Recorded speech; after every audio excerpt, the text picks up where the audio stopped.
예수님은 금요일에 십자가에 달려 죽으셨습니다. 그래서 미국 사람들은 13일의 금요일을 저주의 날이라고 생각해서 가장 싫어해요. 한국 사람들은 사자를 제일 싫어하죠. 아주 싫어해요. 엘리베이터에 보면 사자라고 별로 없죠. 다 F라고 써붙여놨어요. 왜 그러냐면 한자에 죽을 사자를 연상해서 생각하기 때문에 그런 것이죠. 인간은 죽음을 연상하는 것을 가장 싫어해요. 왜 그러냐면 죽음을 두려워하기 때문입니다. 인간은 죽음 앞에 두려워하지 않는 사람은 단 한 사람도 없을 것입니다. 하지만 인간은 죽음을 거부할 수가 없어요. 이 땅에 태어난 사람은 누구를 막론하고 한 번은 반드시 죽습니다. 남녀노소 빈부격차에 차이가 없어요. 지식이 많거나 적거나 건강하거나 건강하지 않거나 아무것도 상관없습니다. 인간은 반드시 한 번은 죽어야 돼요. 그런데 중요한 게 뭐냐면 언제 죽을지를 모른다는 거예요. 아시아의 물개라고 하는 조련 선수는 대한해협을 수영으로 건너서 왔다 갔다 하던 사람이에요. 그런데 이 사람이 어느 날 갑자기 심장마비로 죽었습니다. 도저히 이해가 되지 않죠. 인간은 한 번은 죽는데 언제 죽을지는 모른다는 것이죠. 그래서 죽음은 모든 것을 허무하게 만듭니다. 최고의 성공을 이루고 최고의 권력의 자리에 오르고 내가 원하는 모든 것을 다 소유했다 할지라도 죽음이 찾아오면 그것은 아무것도 아닌 거예요. 그냥 다 그 순간 끝나버립니다. 그래서 성경 역사에 최고의 권력과 부를 누렸던 솔로몬은 그의 인생 말년에 이렇게 얘기하잖아요. 모든 것이 헛되고 헛되니 헛되고 헛되도다. 죽음은 모든 것을 허무하게 만듭니다. 그럼 왜 인간에게 죽음이 찾아왔을까요? 죽음이 창조 때부터 원래 있었던 것일까요? 아니에요. 죽음은 인간이 하나님과의 언약을 깨트리고 하나님께 죄를 진 결과에 의하여 찾아온 것이 죽음입니다. 창세기 2장 16절에 보면 여호와 하나님이 그 사람에게 명하여 이르시되 동산 각종 나무의 열매는 내가 임의로 먹되 선악을 알게 하는 나무 열매는 먹지 말라. 내가 먹는 날에는 반드시 죽으리라. 하나님이 말씀하셨어요. 인간은 하나님과의 언약을 깨뜨렸어요. 선악과 따먹지 마라. 선악과를 만들어 놓은 이유가 뭐라고요? 하나님은 하나님의 위치에 있고 인간은 자기 위치를 지켜야 한다는 거예요. 그게 가장 중요한 명제입니다. 인간의 위치를 떠나면 짐승이 되길 원하겠어요? 물고기가 되길 원하겠어요? 피조물인 인간이 자기 위치를 떠나면 가야 될 곳은 딱 한 군데밖에 없어요. 하나님의 자리입니다. 그래서 사단이 뭐라고 유혹해요? 너 이거 따먹으면 눈이 밝아져? 하나님같이 된다. 거기에 아담과 하와가 미혹되어져 넘어진 것이죠. 우리 하나님은 네가 만약에 그렇게 된다면 나와의 언약을 깨트린다면 넌 정녕 죽는다. 다시 말하면 너는 절대로 피조물 네 위치를 잃어버리면 안 된다. 너는 창조주인 나와 긴밀한 관계, 종속적 이 관계를 유지해야지. 이거 깨트리면 너는 나와의 관계가 끝난다. 죽는다라고 선언하셨거든요. 그러나 아담과 하와는 안타깝게도 선악과 따먹었어요. 하나님같이 되려고. 그래서 로마서 6장 23절에 보면 죄의 삭은 사망이다 라고 분명히 말씀하고 있어요. 하나님이 에덴 동산에서 쫓아내겠다. 그것이 곧 죽음이에요. 신약에도 보면 바울이 죄의 삭은 사망이다 라고 말씀하고 있고 히브리서 9장 27절에 보면 한 번 죽는 것은 사람에게 정한 것이요 그 후에는 심판이 있다. 반드시 죽는데 언제 죽을지는 몰라요. 하지만 반드시 죽어요. 죽음 이후에는 심판이 기다리고 있다라는 것이죠. 그러니까 죽음은 인간이 하나님께 범죄함으로 인해서 그 형벌로 찾아온 것입니다. 다시 말해서 죄에 대한 하나님의 심판으로 우리에게 죽음이 찾아온 거예요. 그런데 인간의 죽음은 세 가지로 분류됩니다. 첫째가 뭐냐면 영적인 죽음이에요. 동식물은 영혼이 없기 때문에 그냥 몸만 있어서 그냥 죽으면 그냥 다 그렇게 다 썩어지고 없어지고 말아요. 그런데 인간은 영도 있지만 육도 있어요. 그래서 영이 죽는다는 것은 어떤 의미냐면 하나님과의 관계가 끊어진다 그 말이에요. 이것을 영적으로 죽었다라고 말하는 것입니다. 에베소 2장 10절에 보면 죄와 허물로 죽은 너희를 다시 살리셨다 이렇게 말씀하고 있거든요. 우리가 예수를 믿기 전에는 죄와 허물로 인해서 이미 죽어 있는 상태예요. 여러분이 예수 믿기 전에 죽어 있었어요? 살아서 다녔잖아요. 밥 먹고 뭐 고기도 먹고 다 했잖아요.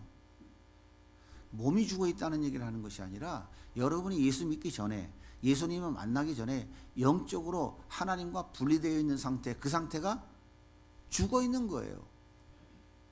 영적인 죽음 안에 이미 있는 거예요. 그래서 첫 번째 죽음의 영역은 영적인 죽음입니다. 하나님과의 관계가 단절되어 있는 거예요. 그래서 다시 살았다는 것은 어떤 의미냐면 죽었던 그 영이 다시 살아났다는 거예요. 하나님과 원수 관계에 있었던 그 죄인이 하나님과 화목한 관계로 회복되어졌다. 이것이 영적인 죽음에서 다시 살아난 것입니다. 이것을 우리는 거듭남 또는 중생이라고 얘기하죠. 그래서 이 거듭난 사람, 예수 믿고 구원받아 하나님과의 관계가 회복되어진 사람,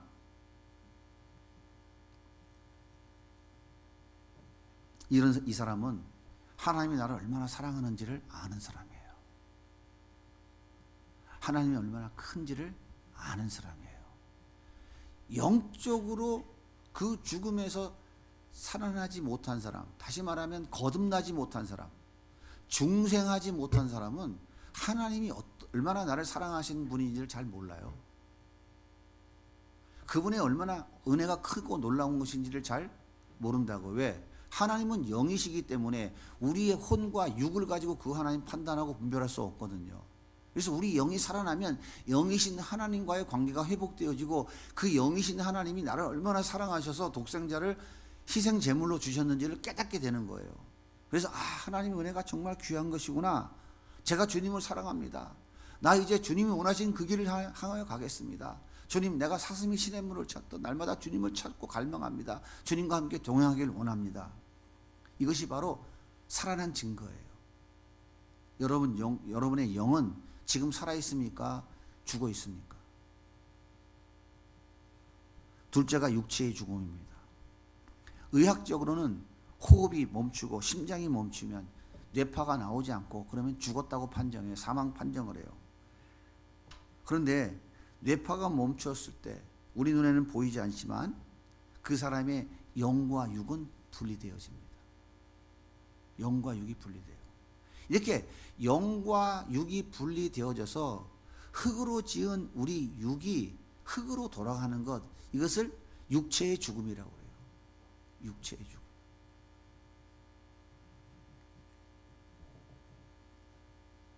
우리 영이 우리 몸을 떠나는 것, 우리의 생명이 끝나는 것이에요. 이게 육체의 죽음입니다. 예수님께서 마지막 십자가에서 이렇게 말씀하셨죠. 아버지여, 내 영혼을 아버지 손에 부탁하나이다. 스데반도 죽을 때 주 예수여, 내 영혼을 받으시옵소서. 이렇게 영과 육이 분리되어져서 우리의 영이 낙원에 가는 것, 낙원에 가고 우리의 육은 흙으로 돌아가는 거예요. 이게 육체의 죽음입니다. 세 번째 죽음이 또 성경에 있어요. 계시록 20장 11절부터 우리 같이 한번 읽어볼게요. 시작. 또 내가 크고 흰 보좌와 그 위에 앉으신 이를 보니 땅과 하늘이 그 앞에서 피하여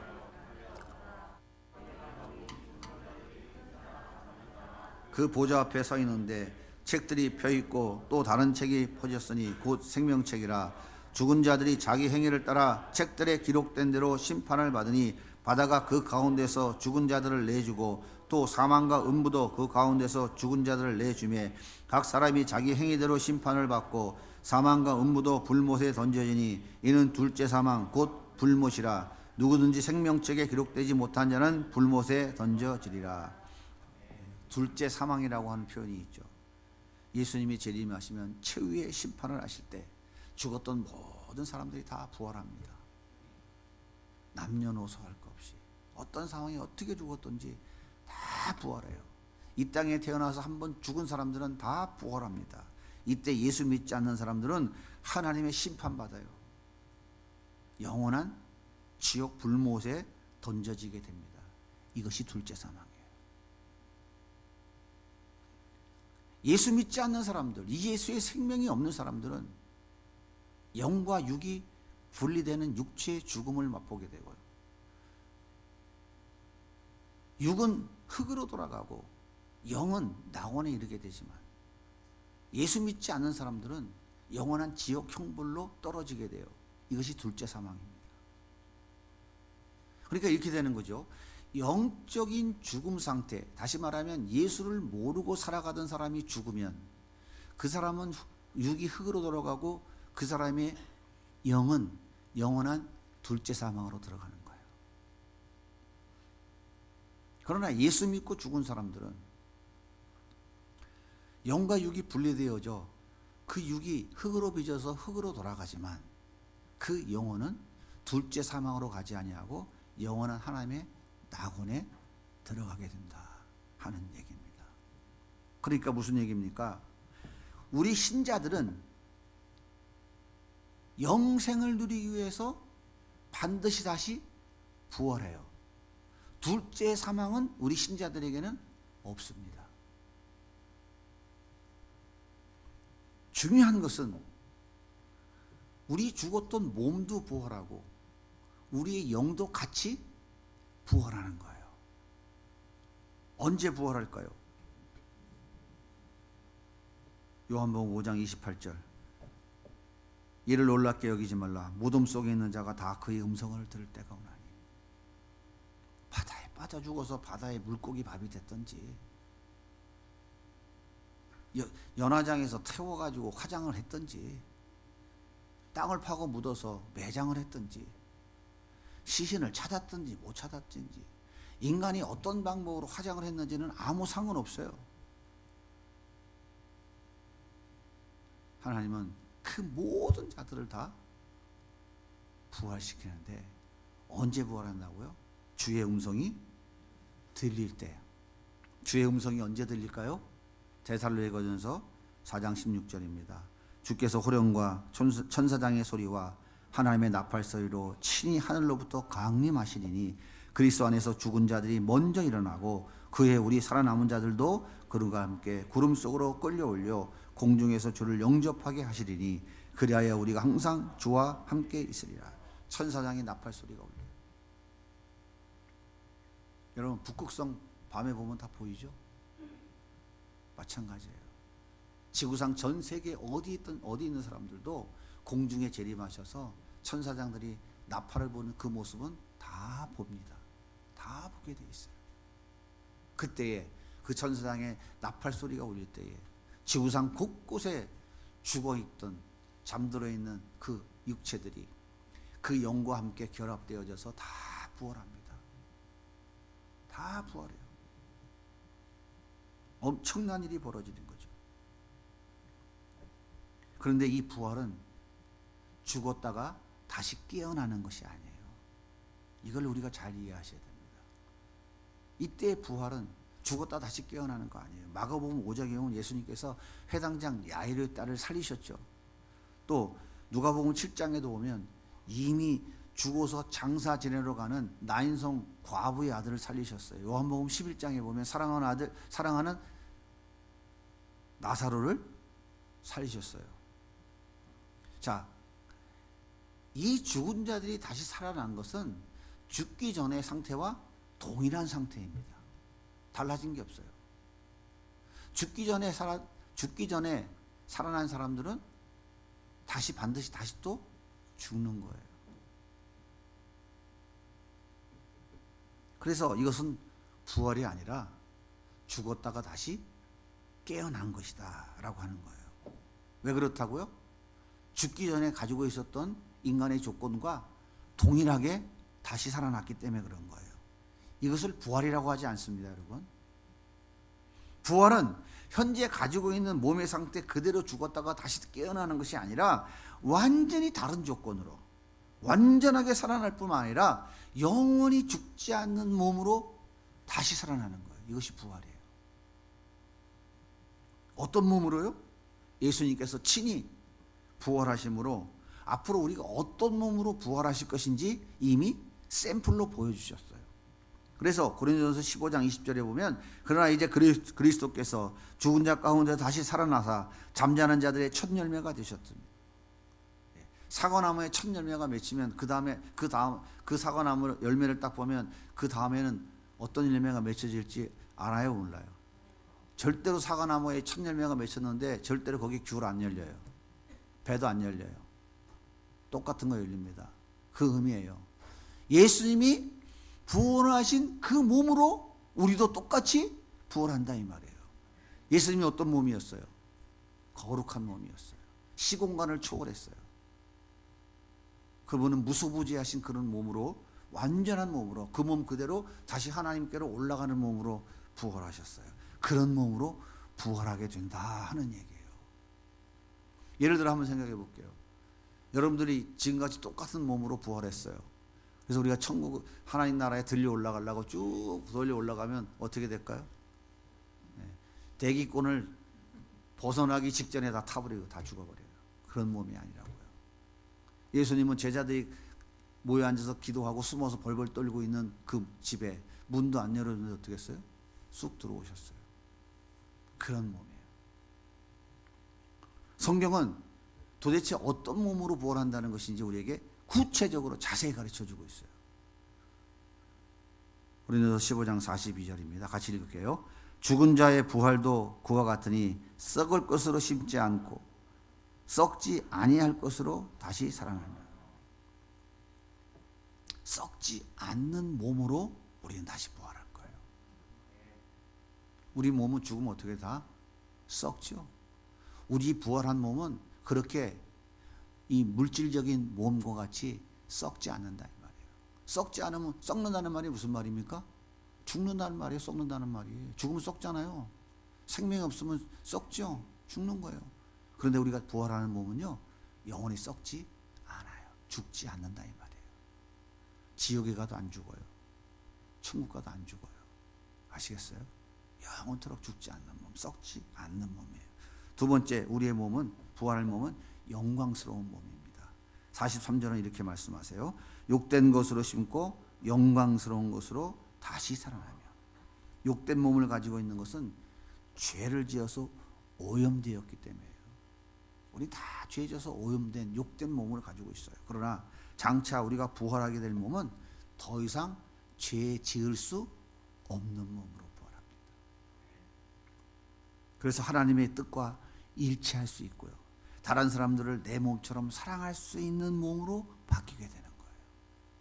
그래서 네 이웃을 내 몸과 같이 사랑하라. 오리를 가자면 십리를 가라. 속 거들어달라면 속옷도 줘라. 라는 것은 뭐냐면 그것이 바로 우리가 천국에서의 삶을 이 땅에서 맛보고 좀 맛보기라도 좀 보라고 예수님이 가르쳐 주신 거예요. 그게 바로 천국의 삶이에요. 죄 있는 자들이, 오염된 존재들이 오리를 가자면 십리를 절대 못 가요. 이것을 우리가 연습하는 거예요. 맛보는 거예요. 완전하게 이룰 수 있는 존재는 없습니다. 우리는 천국에서 살아가는 그 삶을 이 땅에서 맛보는 거예요. 그 연습하는, 이게 신앙생활이라니까요. 세 번째, 우리의 몸은 강한 몸으로 부활합니다. 강한 몸. 43절입니다. 욕된 것으로 신고 영광스러운 것으로 다시 살아나며 약한 것으로 심고 강한 것으로 다. 여기서 심었다는 얘기는 죽었다는 얘기입니다. 죽은 거예요. 약한 우리 몸이 죽으면 그 다음에 강한 몸으로 다시 부활한다 이 말이에요. 우리 몸이 강해요, 약해요? 네, 제가 금요일 날 저기 농사를 좀 졌어요. 큰 농사를 졌습니다. 네, 가서 보세요. 제가 상추를 530개 심어놨으니까 큰 농사 졌죠? 네.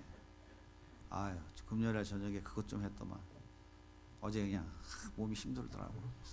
왜 그럴까요? 질그릇 같은 약한 몸이라 그래요. 상추 530개 심어놨으니까 올 여름에 상추 걱정하지 마세요. 다 따드릴 테니까.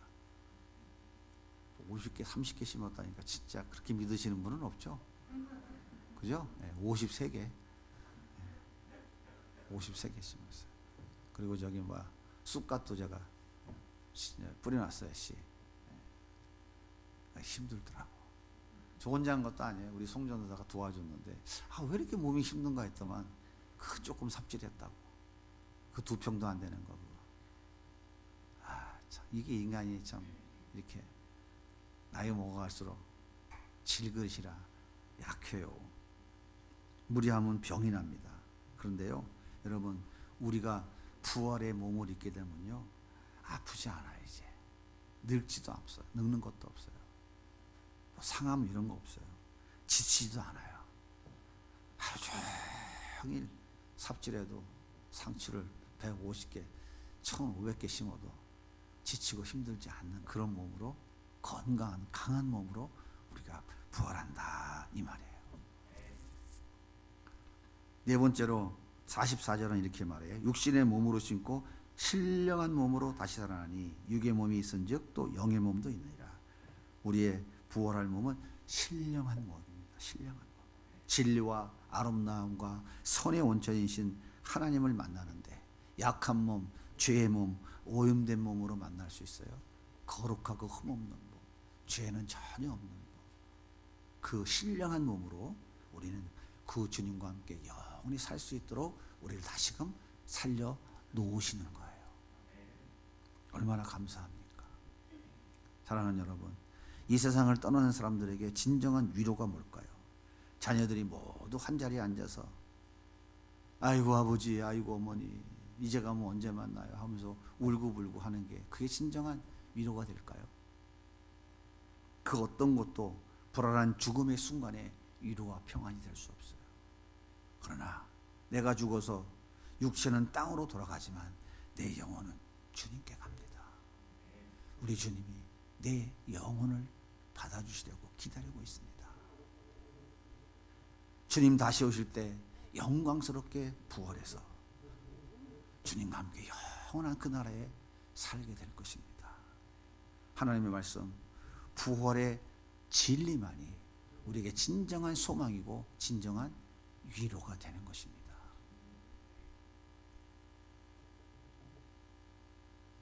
그렇다면 부활의 소망을 가진 우리들은 어떻게 살아가야 될까요?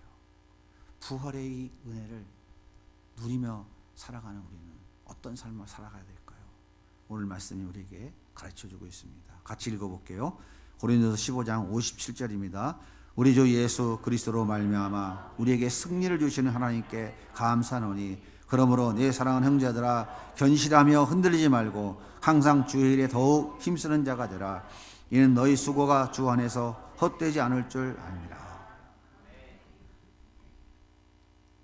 우리는 예수 그리스도께서 십자가에 죽으시고 부활하셨어요. 그리고 그분과 연합된 삶입니다. 연합된 삶이에요. 예수 믿는 여러분들은 그 예수 그리스도와 하나 된 사람들이에요. 그 예수의 영 성령이 여러분 안에 다 들어오셨거든요. 예수와 여러분들은 하나로 연합된 사람이에요. 그래서 예수가 승리하셨기 때문에 우리도 다 승리한 사람들입니다. 우리 진리의 말씀을 굳게 붙잡아야 돼요. 이 말씀 위에 서야 돼요. 그래서 나를 이렇게 만들어주신, 나를 승리하게 하신 우리 예수님, 나에게 정말 아름다운 영광스러운 부활을 보장해 주시고 그 영원한 나라에서 살아갈 수 있는 생명 주신 그 예수님, 그 예수님을 위해서 살아가는 삶을 살아가야 됩니다. 이것이 바로 부활의 은혜를 아는 자들, 부활의 소망을 가진 자들의 삶의 방법이에요. 다른 건 없어요.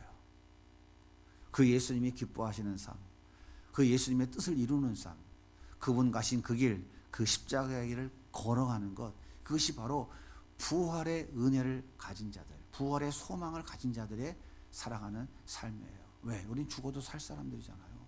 이 땅에 영원히 살 사람들이 아니잖아요. 지금 병들고 힘들어도 우린 다시 부활할 때 강한 몸으로, 병들지 않고 약하지 않은 몸으로 하나님 다시 우리를 부활하시잖아요. 그분과 함께 영원한 생명을 누리며 살아갈 사람들이잖아요. 이 소망 가지고 살아가는 거예요. 이게 예수 믿는 거예요. 이게 예수 믿는 거라고요. 나는 애굽에서 출애굽했어. 예수 믿고 구원받았어. 난 다 됐어 이제. 아니에요. 출애굽한 이스라엘 백성들이 가나안 땅으로 가기 위해서 걸어갔던 길이 어디예요? 광야길이란 말이에요. 광야에서 이스라엘 백성들이 하나님을 원망하면서 그들이 아주 주구장창 외쳤던 얘기가 뭐예요? 애굽으로 돌아가자는 거예요. 아니, 애굽에 사는 것은 얼마나 힘들고 어려운 삶이었어요. 애굽에 자유가 있었습니까? 노예의 삶에 무슨 자유가 있었어요? 근데 예수 믿고 구원받아서 하나님의 자녀가 됐잖아요. 그러면 이제 하나님과 함께 동행하고 그분과 함께 걸어가는 삶을 사는 것이 기쁘고 행복하잖아요. 근데 왜 자꾸 옛날에 살던 방법으로 돌아가겠다고 애굽 사람처럼, 출애굽한 광야의 이스라엘 백성들처럼 우리는 자꾸 애굽으로 돌아가자고 외칠까요? 왜 떡 먹고 싶다, 고기 먹고 싶다 하면서 자꾸 애굽에 살았던 삶을 동경할까요? 아이러니하지 않습니까? 여러분 어때요? 예수 믿고 구원받아서 이제는 그 억압과 그 고통으로부터 벗어나서 참된 자유함을 누리며 살아가는 그리스도인 됐잖아요. 근데 왜 자꾸 자유를 주셨는데 그 자유를 버리고 억압, 고통, 괴로움, 노예의 삶, 그 애굽의 삶으로 돌아가려고 그러냐고요. 왜 그런지 아세요? 그 삶이 익숙해서 그래요. 그 삶이 익숙해서. 광야의 삶은 어떻게 해요? 하나님이 절로 가자 하면 어떻게 돼요? 열심히 가야 되죠. 달려가야 돼요. 나의 노력과 애씀과 수고가 있어야 된다고요. 근데 애굽에서 살면 어떻게 해요? 애굽에서 살면 이거 해. 그럼 어떻게 해요? 그것만 하면 돼. 그럼 밥 줘요, 안 줘요? 밥 주죠. 고기도 주죠. 옷도 주고 다 줘요. 얼마나 편안하고 좋습니까? 그죠? 근데 거기서 나왔어요. 진정한 자유를 누리며 살아가도록 자유를 주셨어요. 근데 어떻게 해요? 내가 생각하고 애쓰고 수고하고 노력하면서 그 자유를 누리는 게 어느 순간 싫은 거야. 귀찮아 그게. 그래서 어디로 가면 좋아? 시키는 대로 하는 애굽으로 다시 가고 싶은 거예요. 여러분, 이것이 바로 우리의 신앙의 삶이라고요. 우리는 어떻게 된다고요? 부활의 소망을 가지고 우리는 가나안 땅으로 가는 거예요. 영광스러운 그날을 기약하면서 하나님이 약속한 그 가나안으로 향해서 걸어가야 되는 거예요. 애씀과 수고와 노력이 그 속에서 나타나는 거예요. 나의 최선을 다하는 노력과 생각과 이런 의지들이 발동돼야 되는 거예요. 근데 그거 하려니까 짜증나고 귀찮거든. 그러니까 어디로 가요? 애굽에 종살이하는 때가 좋은 거야. 왜? 시키는 대로 하면 밥 주지, 시키는 대로 하면 술도 주고 고기도 주지 하니까 그게 좋은 거야. 진정한 자유를 모르는 거예요. 진정한 자유를. 여러분, 이게 바로 공산주의예요. 거기에 익숙하면 주는 대로 먹고 사는 그게 좋은 거야. 열심히 노력하고 서로 선의의 경쟁을 하고 애쓰고 수고하고 노력하는 거 짜증나는 거야. 나 하기 싫으니까 너도 하지 마. 다시 애굽으로 돌아가려고 그러는 거예요. 여러분, 이것이 우리의 신앙생활의 가장 큰 문제인 거예요. 가야 돼요. 어디로? 가나안 땅을 향해서. 힘들죠? 그래서 우리에는 뭐예요? 부활의 소망을 가지고 가야 되는 거예요. 우리는 여기서 인생이 끝나는 사람들이 아니다. 우리에게는 영광스러운 부활이 있다. 그 소망 가지고 걸어가는 거예요. 우리는 승리한 예수 그리스도, 사망 권세를 깨뜨린 그 예수 그리스도, 그분과 함께 손을 붙잡고 걸어가는 동행의 삶, 이 삶이 바로 부활의 소망을 가지고 이 땅에 살아가는 성도들의 삶이어야 된다 그 말이에요. 예수님이 우리를 구원하시기 위해서 걸어가신 길이 어떤 길입니까? 십자가의 고난의 길이에요. 인간의 생각으로 상상을 할 수 없는 그 길을 예수님 걸어가셨어요. 뭐라고 그랬어요? 할 수만 있거든 이단을 내게서 좀 피하게 해주세요 했지만 우리 주님 어떻게 해요? 순종함으로, 그 십자가를 순종함으로 끝까지 그 길을 걸어가셨다고요. 그 길을 걸어가셨다고요. 우리도 그 길을 걸어가는 거예요. 무엇을 가지고? 이 세상의 삶이 끝이 아니다. 우리에게는 영광스러운 부활이 기다리고 있다. 그 부활하신 주님과 함께 영원토록 영생을 누린다 하는 이 소망 가지고 오늘도 우리는 이 땅의 삶을 걸어가는 거예요. 바나나 껍질 좀 타지 마세요. 어제보다는 오늘이 낫고 오늘보다는 내일이 난 그런 신앙의 삶을 추구해 가야 되죠. 가만히 있으면 하나님이 알아서 데려가. 이 사람이 어떤 사람이에요? 1달란트 받은 자예요. 그거 땅속에 묻어놓고 있는 자라고요. 주님 뭐라고 그래요? 악하고 게으른 종아, 난 너 몰라 라고 책망하시는 거예요.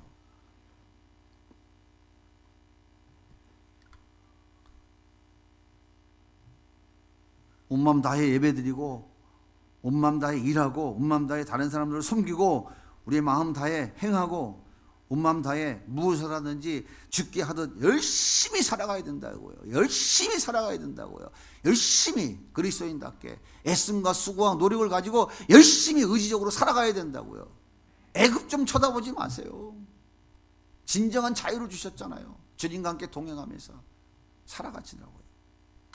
강단에 물 한 컵 올려놓는 것도 헛되지 않을 것입니다. 형제들을 위해 무릎 꿇어 기도하고 작은 사랑 실천하는 것도 결코 헛되지 않습니다. 작은 자로서 섬기는 자로서 삶을 살아내는 건 역시 헛되지 않을 거예요. 그날에 우리 주님께서 착하고 충성된 종이라고 귀한 상급으로 화답해 주실 줄 믿습니다. 죽음은 반드시 우리에게 찾아오지만 우리에게는 부활의 영광이 기다리고 있다는 사실을 여러분 절대 잊지 마십시오. 이 부활의 소망을 가진 사람들은 이 땅에서 그 증거를 자기 삶 속에 드러내고 살아요. 오늘 오후에는 이 부활의 증거를 나타내는 좋은 영상을 같이 보려고 해요. 그래서 오늘 오후에는 유튜브 방송을 못해요. 저작권 문제 때문에. 가급적이면 다 참석해서 같이 은혜를 좀 나눴으면 좋겠습니다.